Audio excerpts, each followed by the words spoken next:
আশা করি সকলে ভালো আছো। গাইডেন্স কোচিং সেন্টারের পক্ষ থেকে আজকে আমি পার্থ স্যার সকলের জন্য নিয়ে এসেছি এক নতুন ভিডিও। যে ভিডিওতে আমি আমাদের যে প্রথম প্রস্তুতিকালীন মূল্যায়ন নেওয়া চলছে 2025-এ তার কিছু দৃশ্য তুলে ধরব।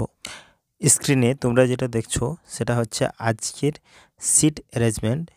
এই সিট অ্যারেঞ্জমেন্ট অনুসারেই আমরা আজকে সকল ছাত্রছাত্রীকে যে রুম রয়েছে, আমাদের মোট 6টা রুমে আমরা পরীক্ষা নিচ্ছি, তাহলে সেই 6টা রুমে আমরা বসিয়েছি এবং প্রত্যেকটা রুমে এক একটা করে স্যারকে দায়িত্ব দেওয়া হয়েছে এবং সেই স্যারেরা প্রত্যেকটা রুমে রয়েছে ও তারা তাদের দায়িত্ব পালন করছে।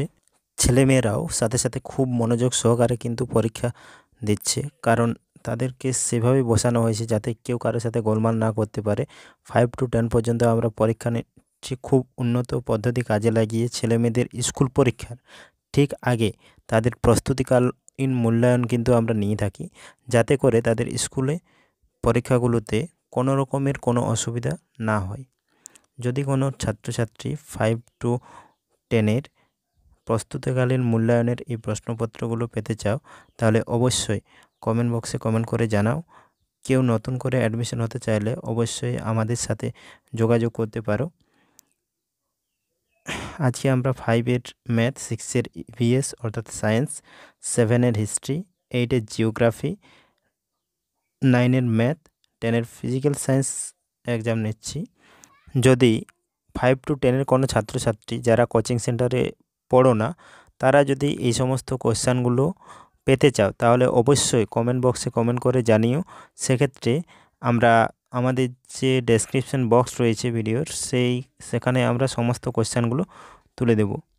এটা আমাদের বিদ্যাসাগর ভবন। এখানেও যারা পড়েছে তারা খুব মনোযোগ সহকারে তারা তাদের পরীক্ষা দিচ্ছে। 2025-এ যারা মাধ্যমিক দিলে তাদের জন্য আমরা একটা দারুণ সুখবর নিয়ে এসেছি। তোমরা দেখে নাও, আমরা গাইডেন্স কোচিং সেন্টার থেকে 1 এপ্রিল প্রথম সেমিস্টারের ক্লাস শুরু করছি।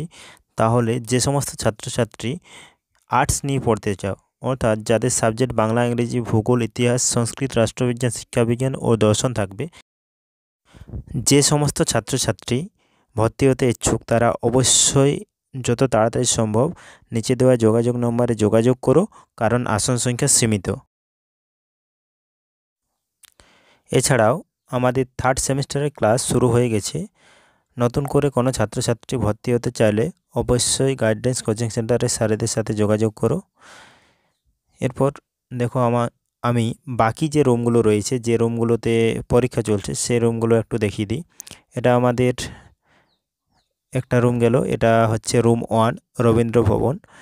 এখানে উমাকান্ত স্যার দায়িত্বে রয়েছেন, তিনি তার দায়িত্ব পালন করছেন। ছেলে মেয়েদের যদি কোনো অসুবিধা হচ্ছে সেক্ষেত্রে তিনি যতটা সম্ভব সাহায্য করছেন। এই রুম 1-ও আমরা রবীন্দ্র ভবনেও আমরা কিন্তু একই রকমভাবে ওই রুম যে ম্যানেজমেন্ট রয়েছে, অর্থাৎ সিট ম্যানেজমেন্ট যেটা আমাদের সিটটা রয়েছে, সেভাবে বসানো হয়েছে রুম 1 থেকে শুরু করে রুম 6 পর্যন্ত, এবং সকল ছাত্রছাত্রী যাতে কারো কোনো অসুবিধা না হয় সেই জন্য আমরা একটা রুমে 12 জন করে ছাত্রছাত্রী বসিয়েছি এবং তাদের খুব ভালোভাবে পরীক্ষা নিচ্ছি যাতে তাদের কোনো রকমের কোনো অসুবিধা না হয়। এটা আমাদের রুম 6 স্বামী বিবেকানন্দ ভবন। এটা যদিও কোনো ভবন নয়, এটাতে আমরা বারান্দা যেটা রয়েছে আমাদের, সে বারান্দাতে বসিয়েছি সকলকে। এটা রুম 6 যেটা বারান্দা, সেটাতে হিমাংশু স্যার দায়িত্বে রয়েছেন। এবং রুম 4 যেটা রুম 4 বা 5, সেই 5 ও 4 এই দুটোতে শান্তিরাম স্যার আমাদের দায়িত্বে রয়েছেন। তিনি দেখছেন যে ছেলেমেয়েরা ঠিকঠাকভাবে পরীক্ষা দিচ্ছে কিনা, কারো কোনো জায়গায় যদি কোনো রকমের অসুবিধা হচ্ছে সেক্ষেত্রে কিন্তু তিনি যতটা সম্ভব সাহায্য করছেন। এবং পরীক্ষার হলে কিভাবে প্রশ্নপত্র নিয়ে মার্জিন টেনে পরীক্ষা দিতে হয় সেই জিনিসগুলো কিন্তু আমাদের স্যারেরা দেখছে, এবং প্রত্যেকে যাতে স্কুলের পরীক্ষাগুলোতেও ভালো করে লিখতে পারে সে বিষয়ে কিন্তু স্যারেরা নজর রেখেছে। আজকের ভিডিওটি এই পর্যন্তই। যদি ভালো লাগে তাহলে অবশ্যই একটা লাইক করো।